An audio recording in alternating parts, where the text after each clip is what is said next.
અને આગળ વાત કરવી છે કથળતી કાયદો વ્યવસ્થાની, કારણ કે ગુજરાતમાં જાણે કાયદાનું રાજ છે કે કેમ એ સવાલ ઉઠવા લાગ્યા છે. બહેનો દીકરીઓની સુરક્ષા છે કે કેમ એ સવાલ ઉઠવા લાગ્યા છે. પણ આ બધાની વચ્ચે આ સવાલોની સાથે રાજનીતિનો રંગ ભળતો પણ દેખાયો છે. કારણ કે અમરેલીમાં પાયલ ગોટીવાળો કેસ જે અત્યારે લગભગ રાજકીય માહોલમાંથી વિસરાઈ ગયો છે, એને ફરી ઊભો કરવાનો પ્રયત્ન કરવામાં આવ્યો છે કોંગ્રેસ દ્વારા. અને કોંગ્રેસની મહિલા વિંગ દ્વારા એક રેલી કાઢવામાં આવી અને કાળી પટ્ટી કાઢી અને કોંગ્રેસની મહિલા વિંગની બહેનો દ્વારા રેલી કાઢવામાં આવી હતી. અને એમાં એ પાયલ ગોટીવાળો મુદ્દો પણ ઉછાળવામાં આવ્યો અને એની સાથે સાથે દીકરીઓના પ્રશ્નોની ચિંતા પણ કરવામાં આવી.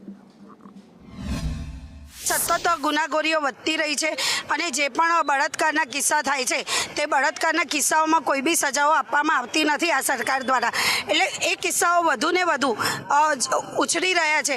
આપ જોઈ રહ્યા હશો કે અમરેલીના ધારીમાં પણ હાલ ભાજપનો જે પ્રમુખ છે તેના દ્વારા મોડલિંગનું લાલચ આપી અને એ સામાન્ય દીકરીને આખા ડ્રગ્સના કિસ્સામાં લઈ લેવામાં આવી અને એને સજા થઈ. એ 3 મહિનાની સામાન્ય દીકરી 3 મહિનાની સજા કાપીને આવી છે અને ગુનેગારો બહાર ફરે છે. આવી રીતે ઘણા બધા કિસ્સાઓ છે કે જેમાં ભાજપના નેતાઓના દીકરાઓ સંડાવાયેલા છે. તમે બિહારમાં જુઓ, ઓરિસ્સામાં જુઓ, બધે અત્યારે મહિલા સુરક્ષાઓના મુદ્દાને લઈ અને એટલી બધી આ સરકાર કોઈ પણ કડક કાર્યવાહી કરતી નથી.